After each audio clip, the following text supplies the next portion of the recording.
যেমন আমরা যখন বাড়ি থেকে বের হই, বাড়ি থেকে একটা বের হওয়া দোয়া আছে না? আমরা যখন বাড়ি থেকে বের হলাম, বের হওয়া একটা দোয়া আছে কিনা? আছে। সেই দোয়াটি কি? বিসমিল্লাহি তাওয়াক্কালতু আলাল্লাহ লা হাওলা ওয়ালা কুওয়াতা ইল্লা বিল্লাহ। বিসমিল্লাহি বলেন তো সবাই, তাওয়াক্কালতু আলাল্লাহ লা হাওলা ওয়ালা কুওয়াতা ইল্লা বিল্লাহ।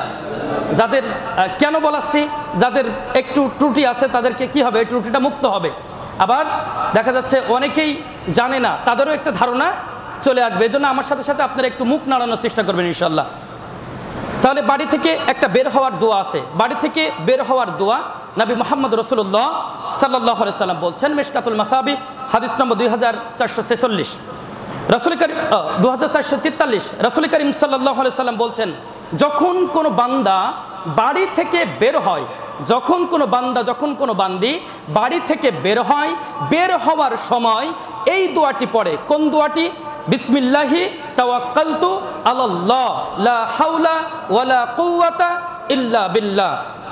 অর্থ যে আল্লাহর নামে বের হলাম, তার উপরেই ভরসা করলাম এবং নেই কোনো ক্ষমতা, নেই কোনো শক্তি আল্লাহ ব্যতীত। সুবহানাল্লাহ। এই দোয়াটি পড়লে 4টি ফজিলাত রয়েছে। সুবহানাল্লাহ বলবেন না? একটি দোয়াই কয়টি ফজিলাত? 4টি ফজিলাত। এক নম্বর ফজিলাত হলো স্বয়ং আল্লাহ রাব্বুল আলামিন তার জন্য যথেষ্ট হয়ে যান। এই সুবহানাল্লাহ, এই মুখ বুজে বসে আছেন, কি মনে করেন আপনি? আল্লাহ আপনার জন্য যথেষ্ট হয়ে যাবে যদি আপনি এই দোয়াটি পড়েন। কি? বিসমিল্লাহি তাওয়াক্কালতু আলাল্লাহ লা হাওলা ওয়ালা কুওয়াতা ইল্লা বিল্লাহ। 1 নম্বর ফজিলত, এই দোয়া পড়ার সাথে সাথে আল্লাহ রাব্বুল আলামিন, স্বয়ং আল্লাহ রাব্বুল আলামিন তার জন্য যথেষ্ট হয়ে যায়। সুবহানাল্লাহ। 2 নম্বর ফজিলত বলতে গিয়ে নবী মুহাম্মদ রাসূলুল্লাহ সাল্লাল্লাহু আলাইহি সাল্লাম বলছেন যে ওই বান্দা, ওই বান্দিকে আল্লাহ রাব্বুল আলামিন সৎ পথে পরিচালিত করেন। সুবহানাল্লাহি বিহামদি। 3 নম্বর ফজিলত বলতে গিয়ে নবী মুহাম্মদ সাল্লাল্লাহু আলাইহি সাল্লাম বলছেন যে তাকে সকল প্রকার বিপদ আপদ থেকে আল্লাহ রাব্বুল আলামিন রক্ষা করেন। সুবহানাল্লাহি বিহামদি। 4 নম্বর যে ফজিলত বলতে গিয়ে নবী মুহাম্মদ সাল্লাল্লাহু আলাইহি সাল্লাম বলছেন, যখন কোনো বান্দা, যখন কোনো বান্দি এই দোয়া পড়ে, বলেন তো সবাই, বিসমিল্লাহি তাওয়াক্কালতু আলাল্লাহ লা হাওলা ওয়ালা কুওয়াতা ইল্লা বিল্লাহ। নবী মুহাম্মদ সাল্লাল্লাহু আলাইহি সাল্লাম বলছেন, এই দোয়া পড়ে বের হওয়ার সাথে সাথে শয়তান তার নিকট থেকে দূরে চলে যায়।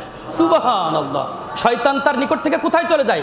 দূরে চলে যায়। ওই শয়তান আরেকজন শয়তানকে বলতে থাকে, তুমি ওর কি ক্ষতি করবে, ওর তুমি কি ক্ষতি করবে? স্বয়ং আল্লাহ রাব্বুল আলামিন ওই তার জন্য যথেষ্ট হয়ে গিয়েছে। সুবহানাল্লাহ। তুমি ওর কি ক্ষতি করবে? তুমি আর তার ক্ষতি করতে পারবে না। সেজন্য আমরা যখনই বাড়ি থেকে বের হব তখনই এই দোয়াটি পড়ার চেষ্টা করবে ইনশাআল্লাহ। কি?